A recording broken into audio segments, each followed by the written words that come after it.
Good afternoon.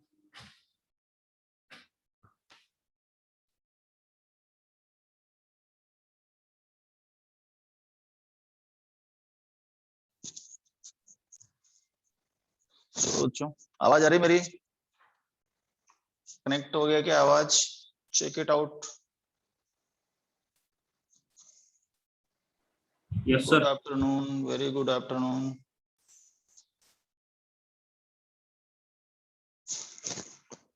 आज से हमारा 11th का बेसिक पोर्शन चालू होगा।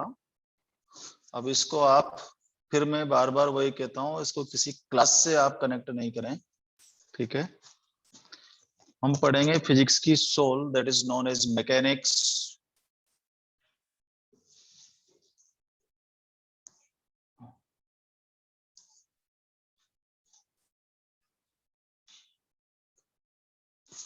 और आप ये यकीन मानिए, मैकेनिक्स ही फिजिक्स की सोल है। अगर किसी बच्चे का मैकेनिक्स प्रॉपर है एकदम, तो उसको बाकी फिजिक्स समझना बहुत आसान हो जाता है, ठीक है? अब इसमें जो मैकेनिक्स है, मैकेनिक्स को मैं बहुत लो से लेकर के बहुत हाई तक ले जाऊंगा, क्योंकि इसी पोर्शन में हमें बहुत टाइम लगने वाला है। हालांकि काइनेमेटिक्स, इसमें से कई सारे 5-6 बच्चे तो ऐसे भी हैं जिन्होंने काइनेमेटिक्स पढ़ी हुई है, लेकिन फिर भी कुछ एक क्वेश्चंस को छोड़ करके सबको नए क्वेश्चंस नजर आएंगे, नई तरह की चीजें नजर आएंगी, ठीक है? तो इस पोर्शन को सभी बच्चे बहुत ध्यान से सीखने की कोशिश करेंगे। मैकेनिक्स बहुत इंपॉर्टेंट पार्ट है फिजिक्स का, और ये सबको आना चाहिए।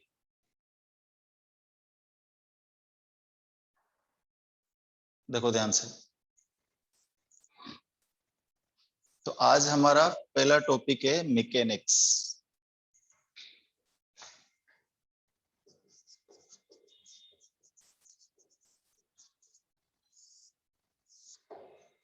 और मैकेनिक्स को हम डिवाइड करते हैं, दो तरह की मैथमेटिक्स होती है। एक्चुअली पहले क्या था, मैकेनिक्स मैथमेटिक्स का ही पार्ट हुआ करता था। ये होती है स्टैटिक्स एंड डायनेमिक्स।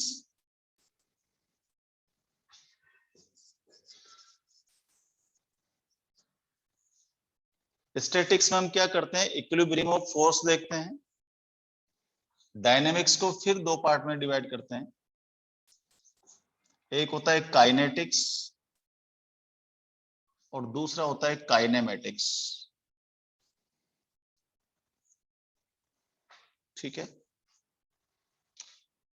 उसके अलावा जो मैकेनिक्स है उसका फ्लो चार्ट क्या है वो मैं समझाता हूं आपको, कौन कौन से चैप्टर इसमें आते हैं। इसमें सबसे पहला पार्ट आता है काइनेमेटिक्स का। कई बच्चों ने पढ़ रखी है, इसलिए ये मत समझें, क्योंकि मैं इसमें डिफरेंट डिफरेंट सवाल देने वाला हूं, तो आप लोगों को भी ऐसा नहीं लगेगा कि पढ़ा हुआ है, ठीक है? प्रॉब्लम्स बहुत डिफरेंट तरह के दूंगा।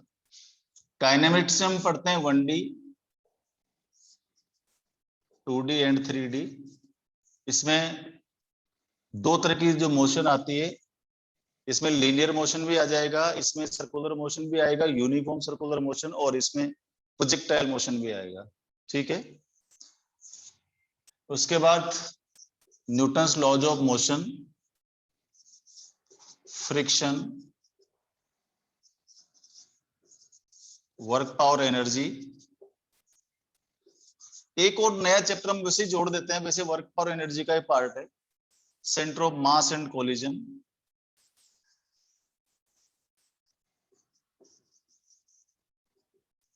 और रोटेशनल मोशन। ये पूरा जो पोर्शन है मैकेनिक्स कहलाता है। इसमें से ये जो पार्ट दिख रहा है आपको यहां तक का, काइनेमेटिक्स का कुछ पार्ट आप लोगों ने 9th क्लास में पढ़ा है। एनएलएम को फोर्स के नाम से आप लोगों ने 9th क्लास में पढ़ा है। फ्रिक्शन का कुछ पार्ट, बहुत छोटा सा पार्ट आप लोगों ने 9th क्लास में पढ़ा है। वर्क पावर एनर्जी का भी कुछ पार्ट आप लोगों ने 9th क्लास में पढ़ा है, ठीक है? कोलिजन, थोड़ा सा कोलिजन जो फोर्स में बता दी जाती है, बहुत ज्यादा नहीं। उसका कोलिजन का केवल एक कंजर्वेशन ऑफ लीनियर मोमेंटम वाला जो पोर्शन है, केवल वहां से आप लोगों ने 9th में पढ़ा है। तो आपको लगेगा ऐसा कि यार सर ये तो मैंने सब पढ़े हुए हैं, का ये 1D जानते हैं, चलो प्रोजेक्टाइल नहीं पढ़ी होगी कुछ बच्चों ने, तो जो उन्होंने मेरा वो अटेंड किया था एडवांस बैच, उसमें मैंने काफी कुछ पढ़ाया ये सब, है ना। लेकिन काफी बच्चों को इनके बारे में जो नॉलेज है वो बहुत छोटी छोटी नॉलेज है, वो आप लोगों को 9th लेवल की थोड़ी थोड़ी नॉलेज है। तो मैं क्या करूंगा, जैसे मान लो ये वाला पोर्शन पढ़ाऊंगा तो इसमें ये तो कवर हो ही जाएगा, उसके साथ साथ ये बहुत एडवांस लेवल तक जाएंगे हम इसको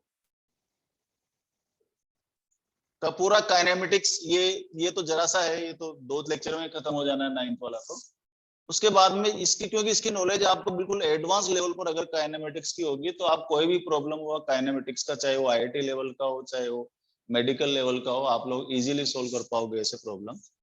इस तरह जो NLM है, न्यूटन्स लॉ ऑफ मोशन, इसमें आपने फोर्स के नाम से पढ़ा है, फोर्स एंड प्रेशर। अगर ये CBSE में देखें तो CBSE में फोर्स के नाम से चैप्टर है, और जो आपका स्टेट बोर्ड है उसमें फोर्स एंड प्रेशर के नाम से चैप्टर है। जबकि प्रेशर अपने आप में एक बहुत बड़ा चैप्टर होता है, उसको हम बहुत डिटेल में पढ़ने वाले हैं। फ्रिक्शन NLM के साथ ही अटैच है। वर्क पावर एनर्जी ये अपने आप में 1 महीने का चैप्टर है। इस वर्क पावर एनर्जी में हमारा कंजर्वेशन ऑफ लीनियर मोमेंटम और कंजर्वेशन ऑफ एनर्जी आती है। और आपको अगर मूल मंत्र बताऊं फिजिक्स का, तो एक मंत्र याद रखो, जिसको ये मंत्र याद हो गया उसको पूरी फिजिक्स आ जाएगी। पूरी फिजिक्स का कोई भी टॉपिक, कोई भी चैप्टर है, 2 चीजों पर बेस्ड है। नंबर 1 फोर्स का इक्विलिब्रियम, और नंबर 2 एनर्जी का इक्विलिब्रियम। अगर हम प्रॉब्लम्स में ये सीख जाएं कि फोर्स का इक्विलिब्रियम कैसे करते हैं और एनर्जी का इक्विलिब्रियम कैसे करते हैं, तो सारा फिजिक्स का खेल ही वहीं से, चाहे वो मॉडर्न फिजिक्स है, चाहे वो ऑप्टिक्स है, चाहे वो कोई भी चैप्टर हुआ। ठीक है ना बेटा। Centre of mass and collision, rotational motion में कुछ नई क्वांटिटीज हैं जो आप लोगों ने छोटी क्लासों में इनके नाम सुने हैं बस, लेकिन उनके बारे में आप लोगों को बहुत नॉलेज नहीं है। ये जो मैकेनिक्स वाला पोर्शन है इसको हम बहुत स्ट्रॉन्ग करने वाले हैं। इसमें एक चीज और होती है जिसको हम बोलते हैं वेक्टर्स। मुझे लगता है जैसे अभी इसमें हैं जो बच्चे हैं उसमें से वेक्टर्स काफी डिटेल में पढ़ रखा है। परमेश को काफी अच्छी लेवल का आता है, कृष्णा को आता है, और ऋषिकेश को भी आता है, और सुशांत ने भी कुछ तो पढ़ा ही है। ठीक है, लेकिन कुछ जो नए बच्चे हैं इनको अगर वेक्टर में कहीं भी जरा से भी दिक्कत है, हालांकि मैं वेक्टर को इसमें इनकॉर्पोरेट करके चलूंगा, लेकिन फिर भी अगर आप लोगों को लगता है जो बच्चे हैं इसमें नए कि आप लोगों को वेक्टर में कहीं न कहीं कोई कमी है या आप लोगों को नहीं आता है, तो आप मुझे पर्सनल मैसेज कर दें सब लोग, तो मैं उसकी एक अलग से क्लास ले लूंगा, और अलग से क्लास लेकर के मैं आपको वेक्टर्स बताऊंगा। ठीक है, यहाँ पर इसमें नहीं बताऊंगा। ठीक, तो ये ध्यान रखें, आप लोग मुझे बता दीजिएगा कि वेक्टर आता कि नहीं आता, क्योंकि इसमें जो वेक्टर का यूज है पूरी मैकेनिक्स में सही जगह, कभी कहीं पूरी फिजिक्स में कई जगह यूज होता है मैकेनिक्स का, इसलिए आप लोग थोड़ा ध्यान रखिए, मुझे बता दीजिएगा। ठीक है, तो ये सब अपन पढ़ने वाले हैं। ऋषिकेश पूछ रहा है विच चैप्टर, काइनेमेटिक्स से तेने पढ़ रखी है। अब देखता हूं तो कितने जल्दी जल्दी सवाल करके बताता है रिवीजन में बेटा, है ना। देख, सुन ध्यान से। तो मैकेनिक्स के ये जो काइनेटिक्स वाला पार्ट है इसमें फिर ये सब आ जाते हैं आगे, इसी के आगे बढ़ जाती है। आज हम जो चालू करेंगे उसमें काइनेमेटिक्स वाला पोर्शन चालू करेंगे। काइनेमेटिक्स डायनेमिक्स का है, यानी कि ऑब्जेक्ट या तो स्टैटिक्स में हो सकते हैं यानी स्टेबल हो सकते हैं, या तो ऑब्जेक्ट मूव कर सकते हैं। जहां पर मूवमेंट की बात होती है, मूवमेंट की बात होते ही सीधा सीधा क्या चैप्टर का नाम आ जाता है हमारे पास कि भाई हाँ ये काइनेमेटिक्स है। करेक्ट है, चलो।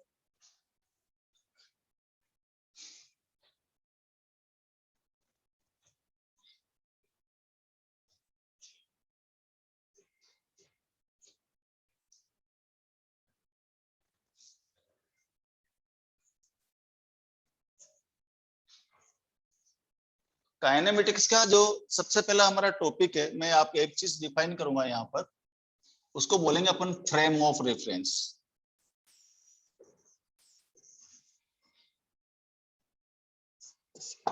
फ्रेम ऑफ रेफरेंस, कई बच्चों को पता है फ्रेम ऑफ रेफरेंस का मतलब क्या होता है ना, लेकिन मैं फिर भी आपको फ्रेम ऑफ रेफरेंस का मीनिंग समझाने की कोशिश करता हूं कि फ्रेम ऑफ रेफरेंस वास्तव में क्या है। देखो, कोई भी ऑब्जेक्ट रेस्ट पर है या मोशन में है, ये बताने के लिए हमें किसका यूज करना पड़ता है? फ्रेम ऑफ रेफरेंस का यूज करना पड़ता है। क्योंकि कोई ऑब्जेक्ट स्टेबल है तो वो स्टेबल क्यों है? अगर कोई ऑब्जेक्ट मूव कर रहा है तो वो किसके रेस्पेक्ट में मूव कर रहा है, ये सारी चीजें हमें कौन डिसाइड करके देगा? ये जो फ्रेम ऑफ रेफरेंस से डिसाइड करके देगा। ऐसा क्यों? फ्रेम ऑफ रेफरेंस की जरूरत क्या है, ये भी समझने की जरूरत है। क्योंकि अगर आप घर पे बैठे हैं और अभी सामने आपके मोबाइल है या कंप्यूटर है, और अगर आप ये सोच रहे हैं कि मैं ठीक है स्टेबल होकर के सर का लेक्चर सुन रहा हूं, तो ये आपकी गलत फहमी है।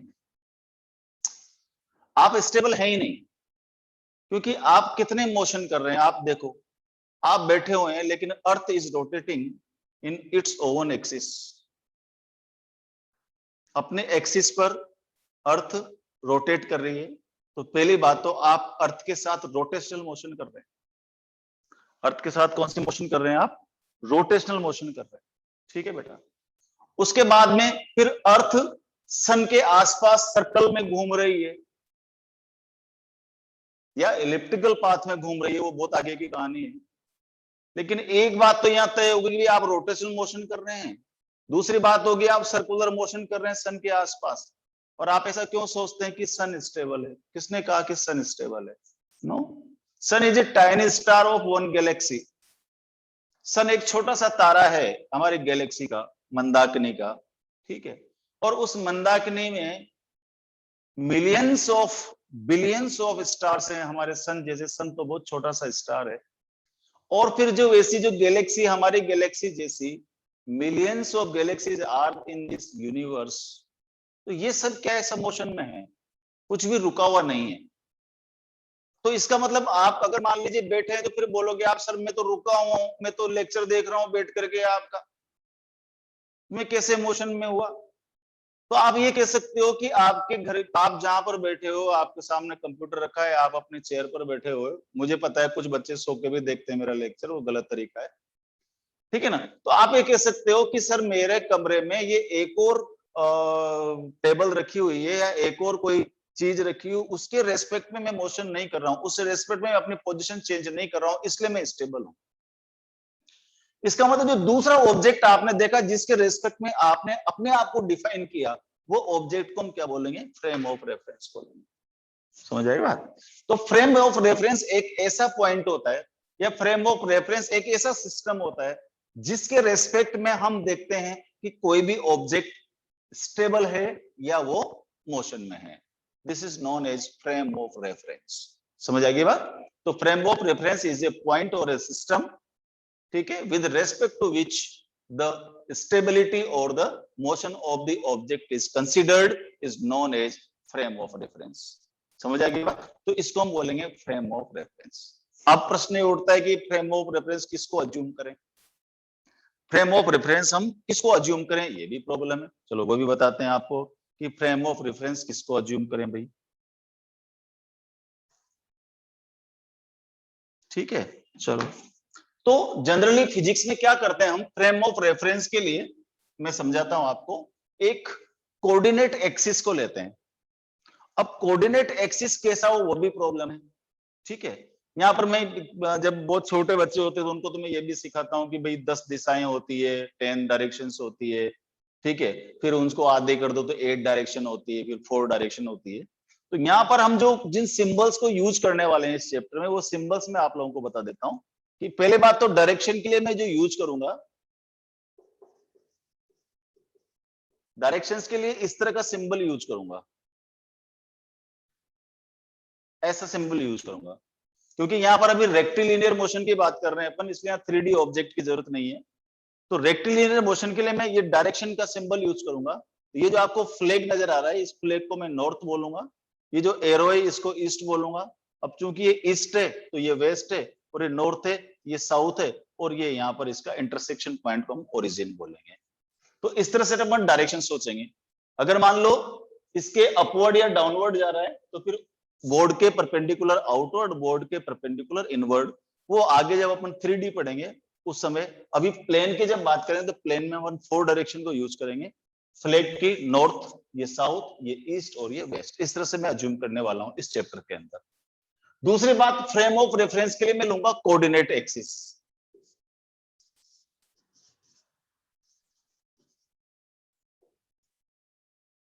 Coordinate axis. देखो कोऑर्डिनेट एक्सिस कैसे होगा, ध्यान से देखो, ये एक्स ये वाई, ठीक है, और जेड को जनरली हम क्या ऐसे बना देते हैं, जेड एक्सिस, ये ओ ओरिजिन है, लेकिन ये जो जेड एक्सिस है वास्तव में इस प्लेन में नहीं होकर के इस प्लेन के परपेंडिकुलर है, ऐसे, ये आपको दिख रहा होगा, प्लेन के परपेंडिकुलर, बोर्ड के परपेंडिकुलर मैंने इसको बनाया, ये जेड एक्सिस है। इसको दूसरा तरीका है जो रिप्रेजेंट करने का, ये भी समझो आप कि अगर ये एक्स एक्सिस है, ये वाई एक्सिस है, तो यहां पर मैं एक ऐसा बना दूं सर्कल, और सर्कल में मैंने डॉट लगा दिया, इसका मतलब यहां पर जेड एक्सिस है, और डॉट क्या बता रहा है, डॉट क्या बता रहा है कि पार्टिकल बोर्ड के प्लेन के परपेंडिकुलर आउटवर्ड मोशन कर रहा है, ऐसे ऐसे मोशन कर रहा है, ठीक है। अगर मान लो यहां मैं डॉट की जगह क्रॉस बना दूंगा, तो क्रॉस बनाने का मतलब हुआ कि एक्स वाई प्लेन के परपेंडिकुलर कोई पार्टिकल बोर्ड के अंदर जा रहा है।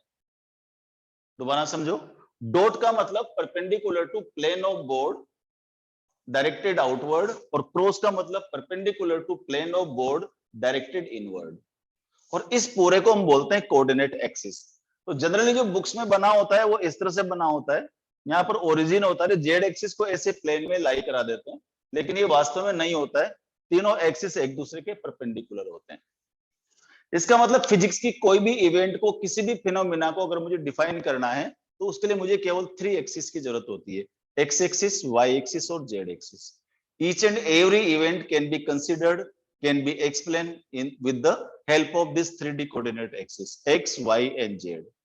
तो अगर मैं direction, how many directions are there in physics, तो आप जवाब दोगे सर केवल 3 ही डायरेक्शन होती है, X direction, Y direction and Z direction, इसके अलावा कोई डायरेक्शन नहीं होती है, क्योंकि सारे के सारे जो इवेंट्स है, सारे फिनोमेना होते हैं फिजिक्स की, हम केवल इन 3 डायरेक्शन पर ही डिफाइन करने वाले हैं, मैं सारी चीजें इसी में डिफाइन करने वाला हूं, ठीक है। अभी 4th कोऑर्डिनेट की भी खोज हुई है, लेकिन अभी आपके जो स्टडी स्कोप है उससे बाहर है, इसलिए मैं टाइम वेस्ट नहीं करना चाहता, ठीक है बेटा। तो ये कोऑर्डिनेट एक्सिस है, ठीक, एक्स वाई एंड जेड, इसको बोलते हैं फ्रेम ऑफ रेफरेंस। तो what is frame of reference, अगर मैं एक लाइन में बोलूं, तो frame of reference is a point और a system with respect to which we explain the motion और the position of an object, ठीक है। तो this is known as frame of reference, और फ्रेम ऑफ रेफरेंस के लिए मैं क्या लूंगा, यहाँ पर कोऑर्डिनेट एक्सिस लूंगा, ये आप लोग ध्यान रखिए, समझ आ गई बात। अब आगे बढ़ते हैं, इस फ्रेम ऑफ रेफरेंस की पोजीशन वेक्टर के बारे में और डिस्प्लेसमेंट वेक्टर के बारे में थोड़ी देर से बात करूंगा। उससे पहले एक बहुत छोटा सा कंसेप्ट है, लेकिन क्योंकि एग्जाम में आया हुआ है उसके ऊपर क्वेश्चन, इसलिए बता रहा हूं, कई बच्चों को पता भी है, और उस कॉन्सेप्ट का नाम है पॉइंट ऑब्जेक्ट। बहुत छोटा सा कंसेप्ट है, आप लोगों को, बहुत सारे बच्चों को याद है, पॉइंट ऑब्जेक्ट।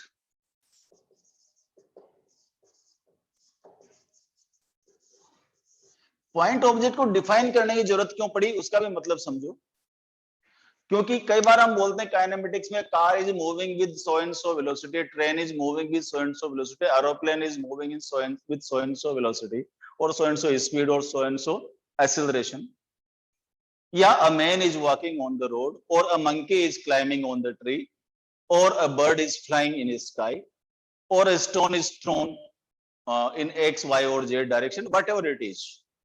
अब अगर मैं कंपेयर करूं तो भाई स्टोन तो बहुत छोटा हो गया, ठीक है, उससे बड़ी साइकिल होगी, उससे बड़ी मोटरसाइकिल होगी, उससे बड़ी कार होगी, उससे बड़ी ट्रैक्टर हो गया, उसके बड़ा ट्रक हो गया, ट्रक से बड़ा बस हो गया, बस से बड़ा ट्रेन हो गया।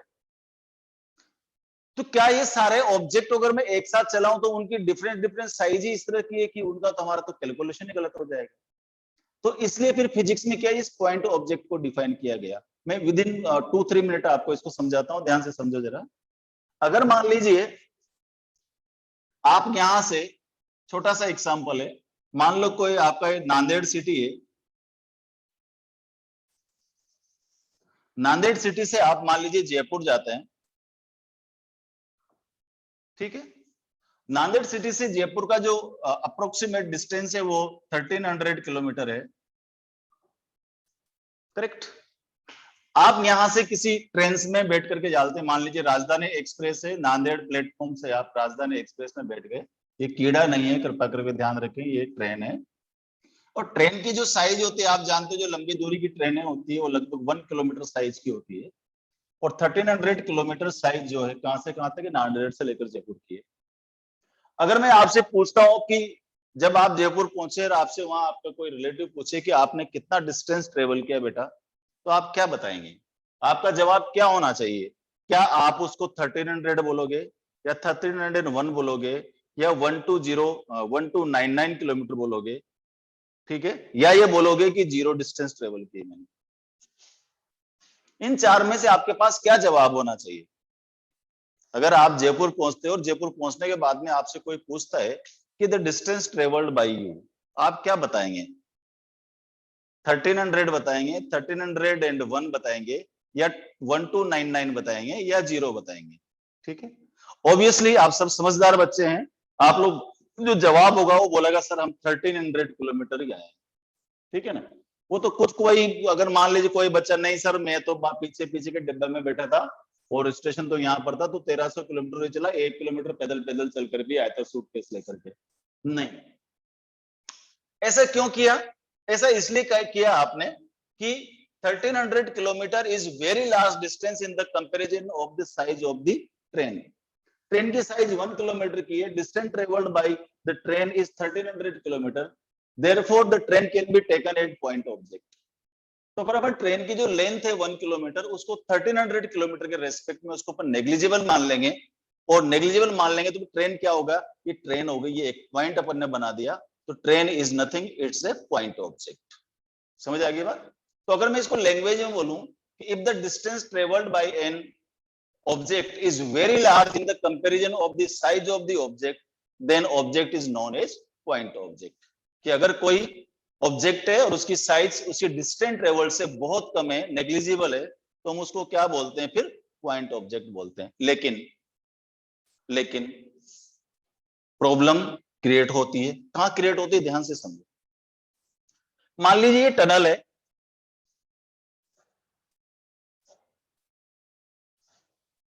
ये टनल है, ठीक है। अब यहां पर इस टनल की जो 1.5 किलोमीटर का टनल है, आप अगर आप कोटा से जयपुर जाते हैं तो एक बूंदी करके एक शहर आता है, बहुत बड़ा तो नहीं है, लेकिन एक शहर आता है, वहां पर जो टनल है, अब आजकल तो शायद उधर अपना जो लद्दाख, लेह लद्दाख की तरफ बहुत बड़ा टनल बना है, लेकिन ये जो टनल है लगभग 1.5 किलोमीटर का है। आप उसी ट्रेन से, आप यहां से इस ट्रेन से जा रहे हो, और इस ट्रेन की जो लेंथ है वो 1 किलोमीटर है। अगर मान लीजिए इस ट्रेन का जो स्पीड है, मैं आपसे बोलूं कि भाई ये 50 किलोमीटर पर आवर है, ठीक है भाई। अब अगर मैं आपसे पूछता हूं कि how long will it take to cross the tunnel, how long will it take to cross the tunnel, तो अब आप ये नहीं कहोगे कि सर आपने तो कहा था जो ट्रेन है, अब आप ये नहीं कहोगे कि सर जो जो ट्रेन है वो ट्रेन एक पॉइंट ऑब्जेक्ट है। नहीं, अब ट्रेन पॉइंट ऑब्जेक्ट नहीं हो सकती, क्योंकि आपको जो डिस्टेंस ट्रेवल्ड है 1.5 किलोमीटर का करना है, और ट्रेन की खुद की अपनी लेंथ 1 किलोमीटर है। इसका मतलब ये हुआ कि ट्रेन का जब तक ये गार्ड वाला डिब्बा इस टनल से बाहर नहीं निकल जाएगा, तब तक आप इसकी डिस्टेंस ट्रेवल नहीं निकालोगे। तो आपको अगर टाइम कैलकुलेट करना है तो क्या करना पड़ेगा? देखो जरा, इसका मतलब 2.5 kilometre divided by 50 kilometre per hour, आप इसको सोल्व करोगे, ये जो आएगा आपका आर में टाइम आएगा। तो now train is not point object, क्योंकि now the distance travelled by the train is not very large in the comparison of the size of the train, now train is not an point object। ठीक है, तो this is a very simple concept कि अगर distance कम है, उसके comparison में बहुत ज्यादा नहीं है, तो आप उसको पॉइंट ऑब्जेक्ट नहीं ले सकते। उस केस में आपको उसकी साइज, उसकी लेंथ भी कंसीडर करनी पड़ेगी। लेकिन अगर मान लीजिए ट्रेन इतने डिस्टेंस ट्रेवल करती है कि उस केस में it is very large in the comparison of the size of the train, then train is known as point object. Very छोटा सा कंसेप्ट है, मुझे लगता है आप लोगों को समझ में आ गया होगा। करेक्ट? चलो, उसके बाद में चलिए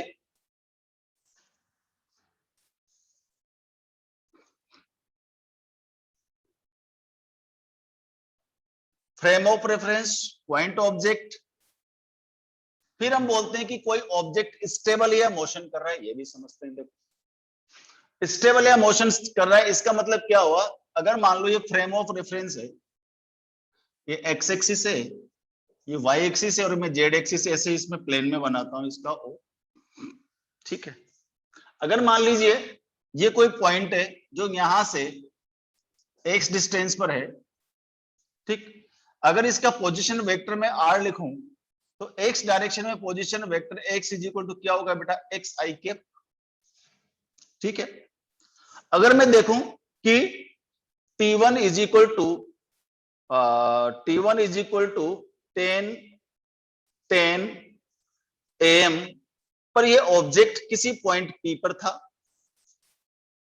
T2 इज इक्वल टू 10 या T2 is equal to 17:10 PM, यहां पर भी ऑब्जेक्ट इसी पॉइंट पर था।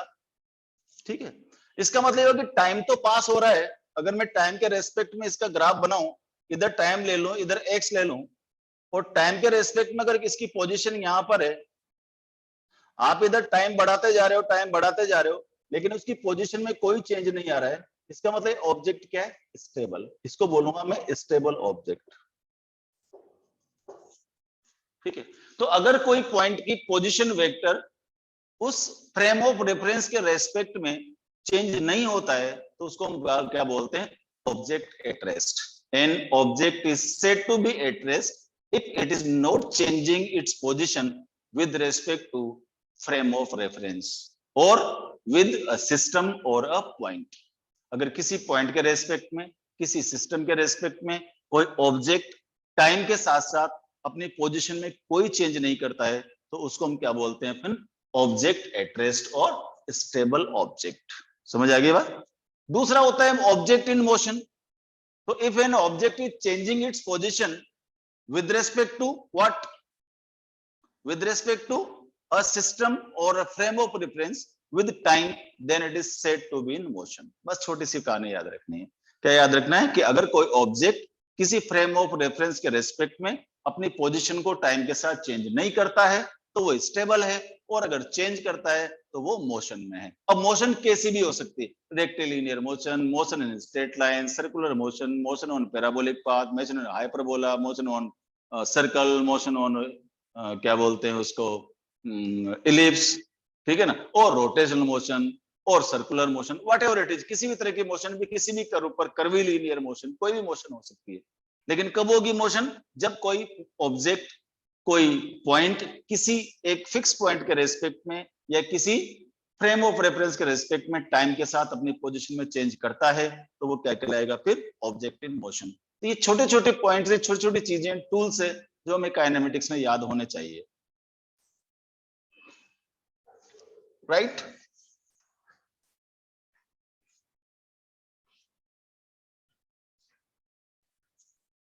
फिर देखो, फिर आता है हमारा नेक्स्ट पार्ट, उसको बोलते हैं अपन डिस्टेंस एंड डिस्प्लेसमेंट। यहां पर आज जो हम बात कर रहे हैं, अभी जो अपन मोशन पढ़ रहे हैं वो केवल रेक्टिलिनियर मोशन ही पढ़ रहे हैं। ठीक है, या न्यू बोलो मोशन इन स्ट्रेट लाइन। जो एनसीईआरटी तो इसको पर्टिकुलर नाम भी दिया है टॉपिक का, और टॉपिक का नाम बोलते हैं मोशन इन स्ट्रेट लाइन। यानी कि हम केवल या तो एक्स के अलोंग, या तो वाई के अलोंग, या तो जेड के अलोंग ही मोशन देख रहे हैं, कंसिडर कर रहे हैं, और कुछ भी नहीं। Motion in straight line, motion in straight line का अगर मैं पोजीशन वेक्टर अगर मैं देखूं या इसका डिस्प्लेसमेंट वेक्टर देखूं,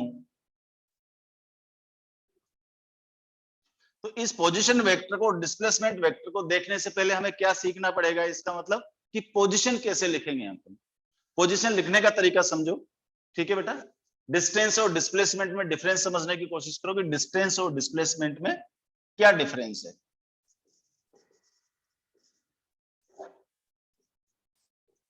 ये 9th का पार्ट है एक तरह से, 9th में भी आप लोगों को सिखाए, 9th में ही नहीं मेरे ख्याल से 6th क्लास में भी ये छोटी छोटी चीजें सिखाई होगी, what is distance and what is displacement. तो डिस्टेंस और डिस्प्लेसमेंट में बेसिक डिफरेंस क्या है बेटा, कि अगर मान लीजिए ये कोई पॉइंट इनिशियल ए है और कोई फाइनल पॉइंट बी है, और कोई ऑब्जेक्ट ए से स्टार्ट करता है और moving along the different different path, ठीक है, 1 2 3, ठीक, डिफरेंट डिफरेंट पाथ पर कोई पार्टिकल मूव कर रहा है, तो एक लाइन में अपन याद रखेंगे कि the length of path is known as distance. जिस पाथ पर पार्टिकल मूव कर रहा है उसका लेंथ अगर अपन मेजर कर दें, अब वो जो पाथ है उसका कैसा भी हो सकता है, स्ट्रेट लाइन भी हो सकता है, कोई कर्व भी हो सकता है, तो उसको क्या बोलेंगे अपन, डिस्टेंस। और the shortest distance between two points, shortest distance between two point का मतलब ये हुआ कि हम फाइनल पॉइंट से अगर कोई परपेंडिकुलर ड्रॉ करें और वो परपेंडिकुलर का जो फुट है वो इनिशियल पॉइंट पर मिलता है, तो the minimum distance between two points is known as displacement. Clear होगी बात? तो what is the difference between distance and displacement? Distance is the length of path, और second the minimum distance between two point is known as displacement. इसका मतलब minimum distance between two points is displacement. इसका मतलब क्या, displacement का जो magnitude है वो क्या हो जाएगी, डिस्टेंस। दोनों के बीच की जो डिस्टेंस है वो क्या हो जाएगी, उसका मैग्नीट्यूड। ठीक है, तो distance is what, length of path, और डिस्प्लेसमेंट का मतलब मिनिमम डिस्टेंस और perpendicular distance between two points is known as displacement. समझ आ गया? Minimum distance between two points, और नाम से ही जाहिर है डिस्टेंस एक स्केलर क्वांटिटी है, इसमें केवल मैग्नीट्यूड होता है, और डिस्प्लेसमेंट क्या है, एक वेक्टर क्वांटिटी है।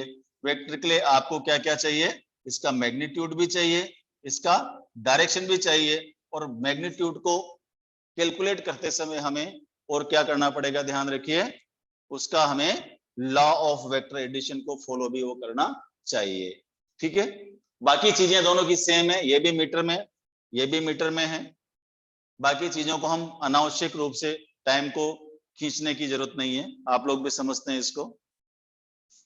डिस्टेंस एंड डिस्प्लेसमेंट, देखो डिस्टेंस एंड डिस्प्लेसमेंट के बाद में हमारे पास जो उसका तरीका है कि उसको हम फाइंड कैसे करें।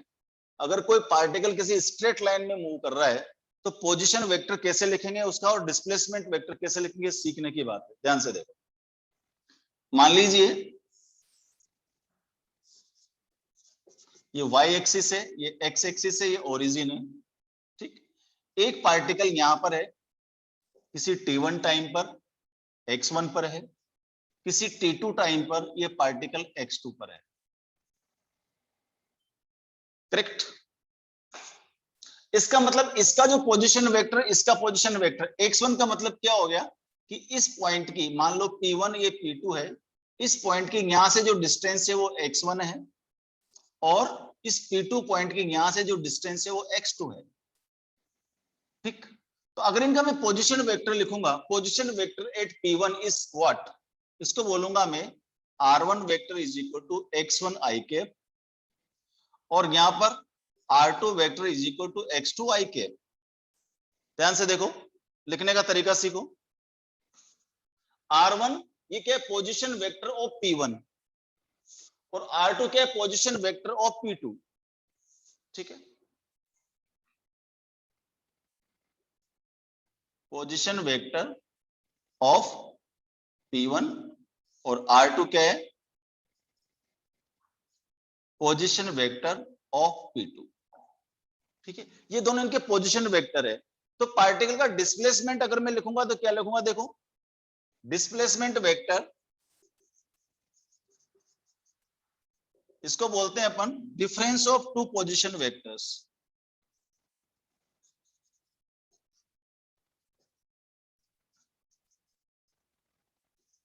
Difference of two position vectors is known as displacement vector, और इसको मैं लिखूंगा कि delta r is equal to r2 minus r1 और x2 i cap minus x1 i cap और x2 minus x1 i cap. This is the displacement vector. ठीक है, वापस समझो जरा। किसी टाइम t1 पर पार्टिकल p1 पर है, p1 की जो डिस्टेंस है ओरिजिन से वो x1 है। किसी टाइम t2 पर पार्टिकल p2 पर है, p2 की ओरिजिन से डिस्टेंस कितनी है, x2। तो अगर मुझे इस p1 का पोजीशन वेक्टर लिखना है तो इसका पोजीशन वेक्टर हो जाएगा r1 is equal to x1 i cap. यहाँ पर x1 बता रहा है magnitude of displacement, magnitude of this position, और x2 क्या है, मैग्नीट्यूड T2 से लेकर के, मतलब इसे P2 से लेकर के O तक का।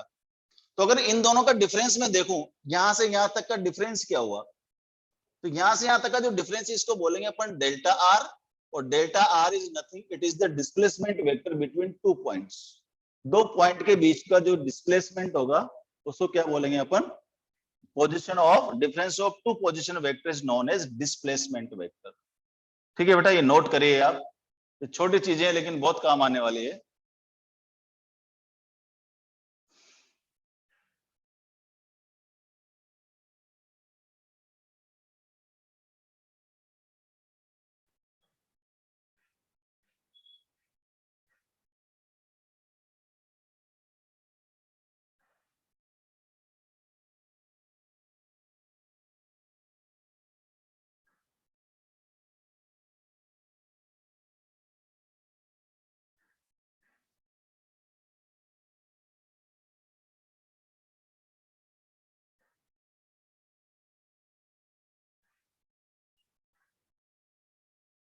नोटेड, चल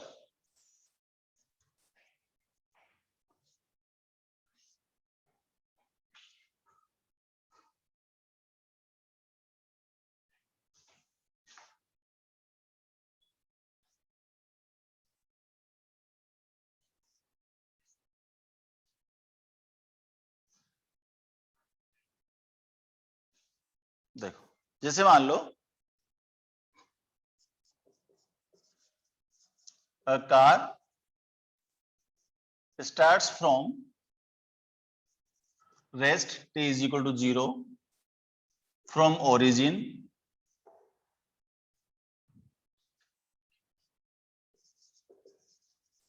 at time 11:03 am. It is at 5 centimeter from origin and at 11:20 am its position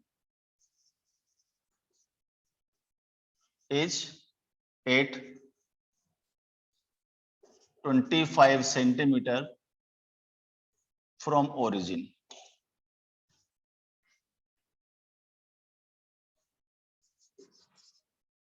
Draw graph of situation and find displacement vector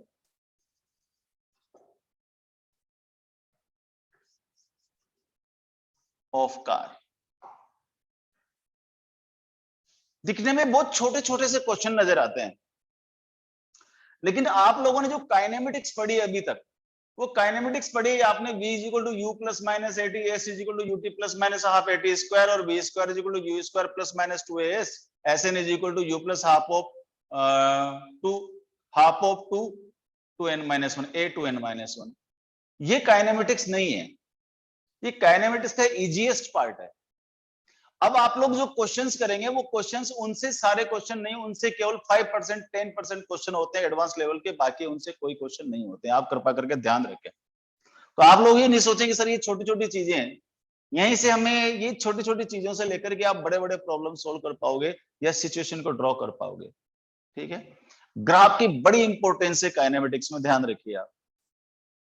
देखो ये ओरिजिन से कार चली आपकी, यहाँ पर t इज इक्वल टू 0 है, ये आपका एक्स एक्सिस है क्योंकि एक्स एक्सिस पर मोशन हो रही है। ठीक, ये जो पोजीशन है उसकी x1 is equal to 5 centimetre और x2 is equal to 25 centimetre, ये पोजीशन उसकी 11:03 am पर है, ये पोजीशन उसकी कितना है 11:20 am पर है। ठीक है, अभी क्योंकि पिछले वाले उसमें एग्जांपल मैंने आपको सिखा दिया था इसका डिस्प्लेसमेंट, ये तो इसका रिप्रेजेंटेशन हो गया। ठीक है, तो x1 5 सेंटीमीटर का मतलब आप इसको ऐसे लिखोगे, देखो ये 5 सेंटीमीटर, ये हो गया आपका 25 सेंटीमीटर यहां से यहां तक, x2 is equal to 25 centimetre. अब इसका अगर मैं डिस्प्लेसमेंट वेक्टर लिखूंगा तो कैसे लिखूंगा, देखो delta r is equal to r2 minus r1 और r2 is nothing x2 i cap x1 i cap, ठीक है, x2 minus x1 i cap that is 25 minus 5 i cap और 20 i कैप। इसका मतलब ये है कि यहां पर जो मैग्नीट्यूड है, मैग्नीट्यूड कितना है आपका 20 सेंटीमीटर। देखो मैग्नीट्यूड 20 सेंटीमीटर का, आई बता रहा है कि अभी भी उसका जो डायरेक्शन है वो एक्स डायरेक्शन में, तो 20 आई कैप और यहां पर सेंटीमीटर क्या है इसका यूनिट। आप इस तरह से इसको रिप्रेजेंट करेंगे, पोजीशन वेक्टर। इस तरह से आपको पोजीशन वेक्टर निकालना है, आप नोट करें इसको।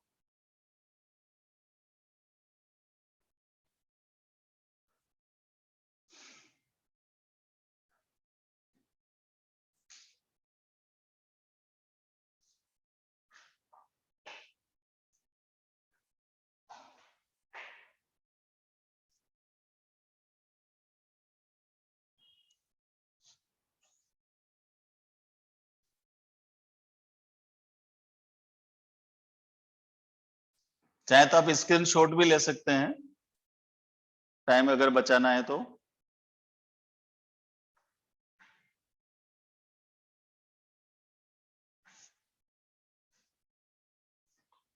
अच्छा x1, मैंने तेरा मैसेज नहीं देखा था बेटा, वो x1 सेंटीमीटर था, वो उसकी यूनिट लिखा हुआ था बेटा। चलो ठीक है, तो इस तरह से अपन पोजीशन को लिखेंगे। इन पर बेस्ड जो क्वेश्चन है, क्वेश्चन करना बहुत इजी है।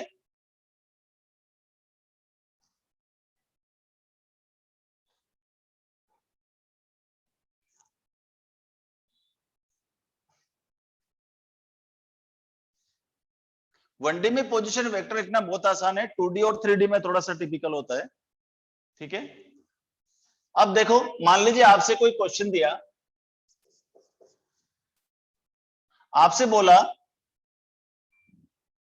ये कोई रोड है, इस रोड पर एक व्हील है ये,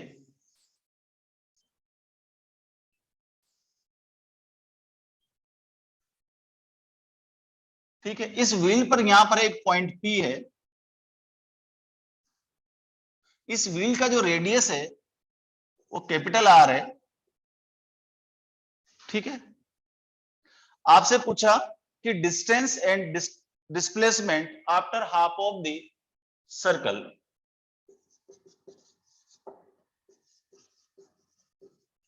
डिस्टेंस एंड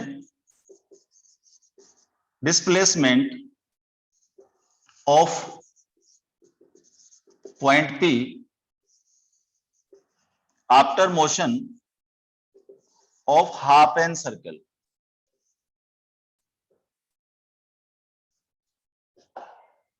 इस पहिए को आधा घुमाने के बाद में, जब ये पहिया हाफ घूम जाता है, हाफ सर्कल घूम जाता है, उसके बाद में इसका डिस्टेंस ट्रेवल्ड क्या होगा और डिस्प्लेसमेंट क्या होगा।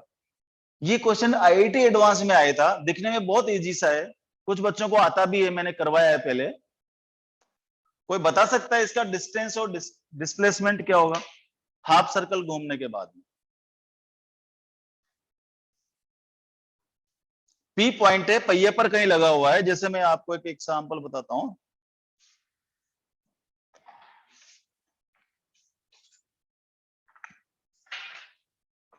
इधर देखो, ये कोई सर्कल है, ठीक है।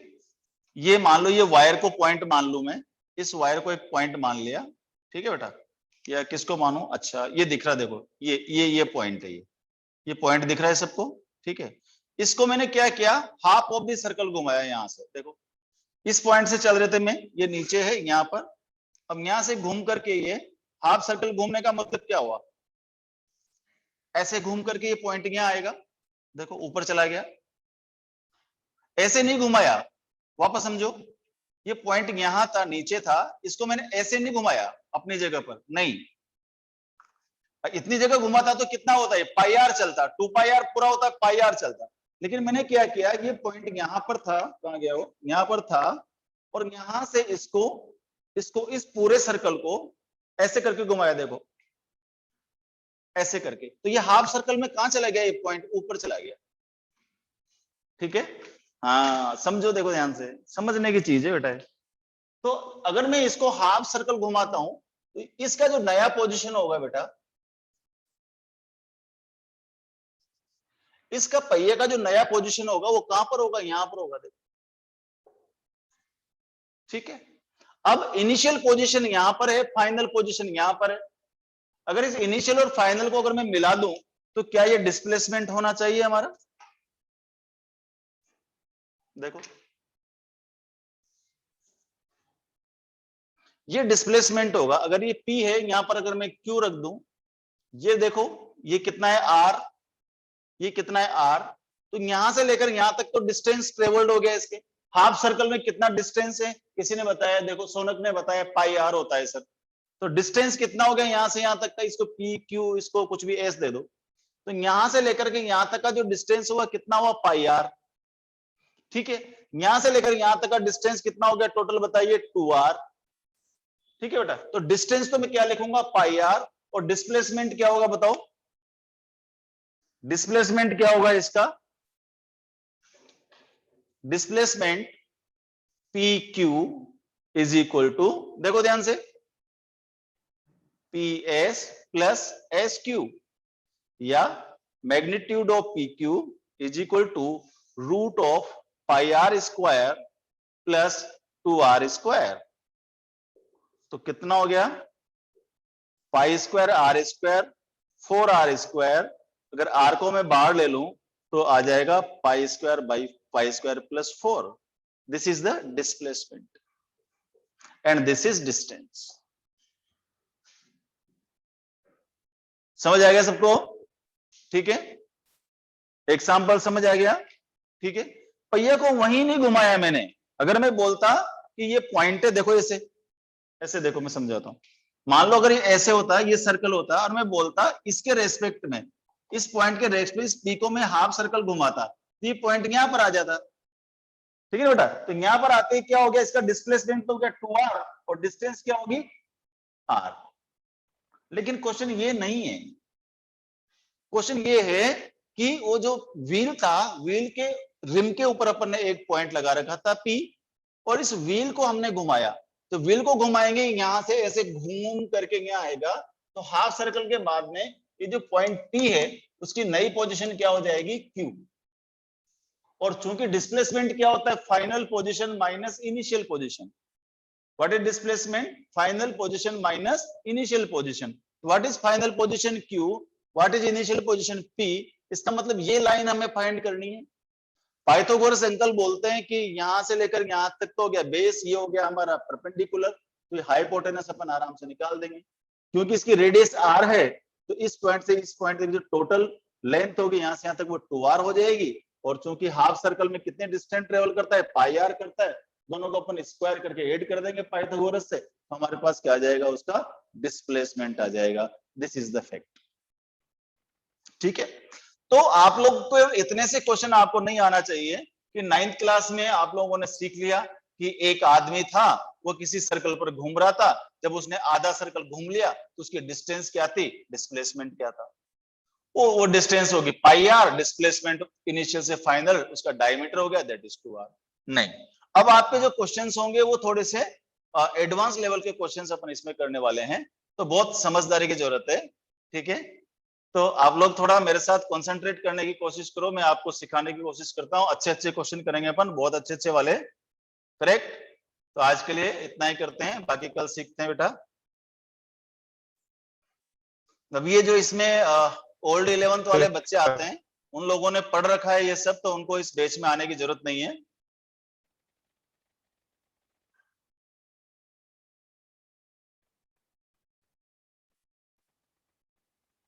बाकी जिन बच्चों ने फाउंडेशन में पहले सीखा है उनको इसमें आना है, क्योंकि मैं इसमें और थोड़ा एडवांस लेवल का कराने वाला हूं, तो आप लोगों का रिवीजन भी हो जाएगा, 3-4 लेक्चर में ये खत्म हो जाएगा।